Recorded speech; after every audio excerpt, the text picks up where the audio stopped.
It's a Small World by Emphasis on Ghostwriter. Chapter 2.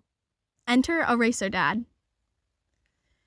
Shota threw himself onto the rooftop that was their meeting place this month with a sigh. It had been a long day and had already been part of a long week, but what else was new when you had 2 full-time jobs? At least taking care of criminals was easier than taking care of a class full of children. And no, he didn't care that they were teenagers. They were going to act like children, then he was going to call them children. This was the reason he had expelled his entire class this year. "Hi, Eraser Dad," the only other figure on the roof chirped with his distorted voice, giving him a cheerful wave. The vigilante was short, not surprising given his age, and dressed in dark, somewhat fitted clothing that allowed for ease of movement but still had some sort of lightweight armor woven in that provided an extra level of protection. Fingerless gloves, a utility belt, and a helmet that covered his entire head, not unlike a motorcycle helmet. The helmet was originally black, but over the years had slowly become papered in various ghost stickers, the vigilante poking fun at the moniker the police had originally given him for the lack of anything else to call him. "Problem child," Shota huffed, settling down next to the vigilante where he was sitting against the short wall lining the roof, startling him slightly. The minute spasm in his hands was small, but still caught by the hero's keen eyes. Shota felt his concern ratcheting up. Something must have happened to this kid to be that distracted. He had great situational awareness, personally trained into him by Shota himself, and he'd learned that hard way not to let that slip during patrol. The man pulled a bento box out of his uniform and passed it over while Ghost unhooked the lower front half of his helmet that covered his chin and mouth, leaving it to hang from one side of the top half. "Zashi made katsudon for you." "Yes!" the kid cheered as he dug in, causing Aizawa to hide a grin in his capture scarf, knowing it was his kid's favorite. "They make it the best." "I'll make sure to let him know that you think so." "You better." The kid had entered the scene as a vigilante somewhere around 2 years ago, slipping in and out of the smaller crimes that he preferred to stop while avoiding police and heroes alike, the Phantom that they named him after. For the longest time, all they'd had to go on were a string of whoever the kid stopped that night with the occasional victim description of someone small suddenly there taking down the would-be attacker with surprise and a well-thought-out plan. And then, just as suddenly, gone. Though he'd occasionally stayed to comfort some of the younger or more scared victims after melting into the shadows just before the police arrived. Something about it had set off warning sirens for Shota. He never sought credit of any of his takedowns, not uncommon for vigilantes given that what they did was technically illegal, but he also gave them nothing to go on. Most, at least, gave themselves a name. That, combined with the smaller stature and the sarcasm/references some of the witnesses had reported, had given Shota a bad feeling about this whole thing. His husbands and some of their friends, Nem and Tensei, had teased him about his dad tendencies. When he'd expressed concern, it was a kid. But Neo had shared the same gut feeling, even if he had just thought that Ghost was in his late teens at the youngest. None of them had been happy when Shota had gotten confirmation/first met the kid completely on accident. Ghost had always been smart about who he went after and how he did it, and while he clearly had some sort of training, he was still young. Shota almost had a heart attack when he saw just how young the kid was, and less experienced than the grown adult he was going up against, and, well, accidents happen even to the best of fighters. A flash of red caught his attention at the tail end of one of his patrols one night, a very distinctive and far too small pair of shoes peeking out from behind a dumpster in an alley at ass o'clock in the morning, that Shota, as an underground hero, was very familiar with the statistics associated with. He'd done what any logical and decent person would do, and moved to offer what help he could, honestly half dreading that he'd find a body. Luckily, the kid was alive, curled up in what shelter he'd been able to find in the beanie/dark sweats/cloth face mask that had made up the first iteration of his vigilante gear. Shota still didn't know where the kid had gotten his current gear, and he was desperately curious. Kids shouldn't have access to armor, lightweight or otherwise, helmets that doubled as gas masks and voice changers, or the sheer number of knives that the kid had. Unluckily, he'd been stabbed in the side during his last fight, and like the absolute problem child he was, he put up one hell of a stink over getting proper medical attention. The saddest part was Shota wasn't even that surprised. He knew about the medical discrimination against the quirkless and could only imagine the issues that the kid had faced from medical staff in the past that made him want to go recalcitrant. What? Made him that reluctant to go to the hospital. As it was, it took too much pleading and too many assurances that Shota wasn't going to make Ghost remove his mask or give his name, and that he knew that he couldn't arrest the kid for vigilantism due to the loophole that the kid just fell into just to get him agreed to see Recovery Girl. Overall, he wasn't very happy with the situation, and it burned that he had to agree to let the kid walk away at the end of it. But getting the kid healed took priority. The heartbreak and disappointment in Zashi's eyes when he found out the entire encounter after had been nearly as crushing. Their entire group may tease Aizawa for his dad tendencies. Apparently it was funnier since Aizawa seemed less the type. But Hizashi was every bit as bad as he was, and the entire mess tore at them both. There was no way that someone like Ghost would be out doing what he's doing if he had a solid home life or literally anyone was looking out for him. But it was glaringly obvious that the kid was going to fight anything tooth and nail against that could end up putting him in the system.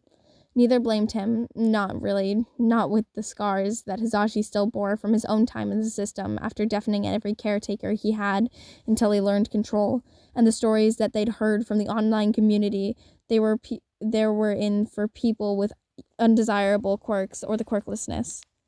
Suffice to say, it took a negligible amount of time for them to decide to try and adopt Ghost, if/once they could convince him. They'd been open to adoption for the years that they'd stumbled across a kid that fit them, and Ghost clearly needed someone in his corner. That had started Shota slowly working to gain Ghost's trust. It began with keeping an eye out for him on patrols, giving him medical supplies, then giving him food once he could be convinced that it wasn't being messed with, and helping him patch up, to the boy letting Shota give him tips and training him a bit during the patrols they'd started to share more often than not. Fast forwards to the present day. Shota shook himself out of his reminiscences as he pulled from a jelly pouch to drink before the patrol officially started. "You okay there, Racer?" Ghost asked, finishing up with his bento, helmet tilted towards the hero. "Looks like you were thinking some serious thoughts, and I know that's dangerous for you." "Brat." Shota smacked at Ghost's shoulder while the kid snickered. "I'm fine. Just a long day. How was yours?" "You know, same old, same old." The vigilante huffed in an odd tone to his voice that, combined with what he'd noticed earlier, didn't bode well. Shota glanced over him, eyes narrowed slightly in concern. It wasn't a tone he had heard often, but when he had, it indicated a bad day or something having happened, and tended to foretell the kid being extra chaotic as he blew off steam as a result. "Anything you want to talk about?" The kid hesitated for a second before answering. "Not right now." The kid launched himself up to his feet after lightly tossing the bento box in Shota's lap and fixing the lower part of his helmet back into place, the voice distorter kicking back on before speaking again. "I think I hear some assholes he decided to fuck around and find out calling my name." "Language problem, child." Shota ignored Ghost's scoff as he also hauled himself up to his feet and tucked the bento box in a small hidden spot on the roof. He'd pick it up when the end of his patrol looped around back to his area, before pointing at the kid now bouncing on his feet in the eagerness of Night of Mischief. "Whatever you're thinking, no. I don't need you giving me any more gray hairs." "It's not my fault you're old," Ghost cackled, voice distorter making it sound robotic and slightly off. "Think your ancient bones can keep up with me tonight?" "Other way around, brat."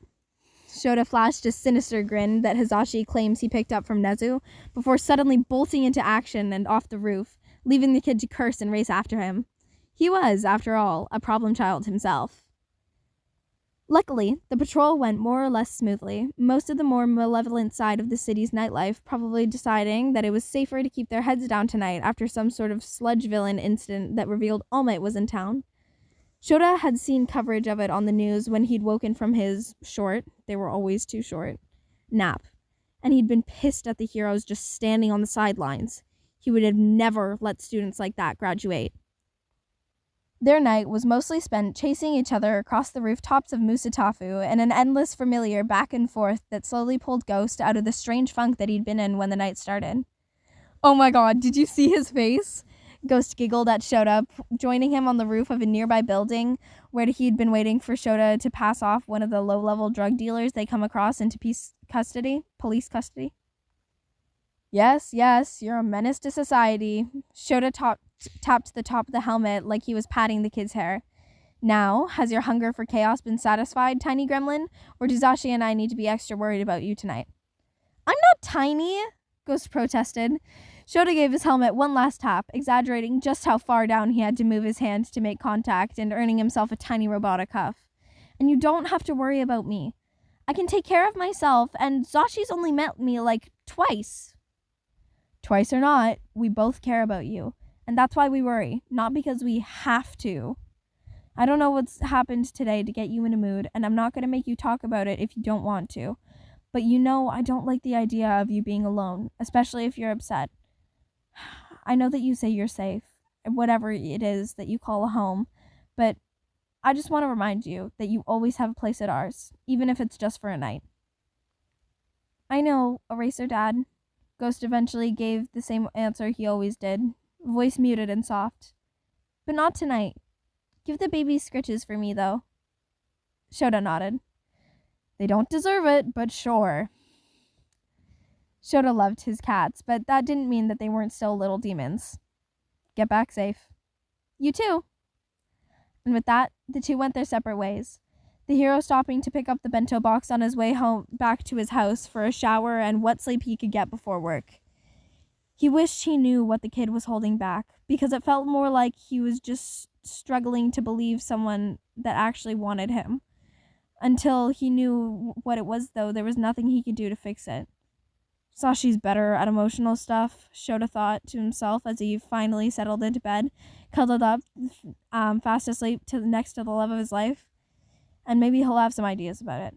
And then he finally closed his eyes and drifted to sleep. Okay, so that was chapter 2. I am so sorry for how this turned out. It has been a long time since I recorded, and I just have been had a lot of other stuff that I needed to be doing, but then also the guilt of being like, oh, but I started something. I'm gonna finish it now. Anyway, so I'm back. I'm doing it again. I can't promise how regular my schedule update will be. My update schedule will be. Whoa. Okay, my words were not wording today. I did not edit this as much as I would have because I didn't really have the time today. Because last time for that 10-minute video, that took me like half an hour just because I kept stumbling and stuttering over words. But that's half the reason I'm doing this, just because I can get better at public speaking. Yay! Anyway, yeah. So I didn't edit this as much as I could have or probably should have. And if there's anything really bad that I missed, just tell me. Just write it in the comments or something. I think I'm probably at one point gonna redo this episode just because I didn't like how it turned out, but I might not. I have no idea. Anyway, I'll see you whenever the next time is. I forgot what outro I did last time or if I literally just cut the video, but take your meds, eat, drink water. If it is past 1 a.m. for you, go to sleep. Please, somebody needs to have a sleep schedule. Anyway, I think I'm rambling too much. Goodbye.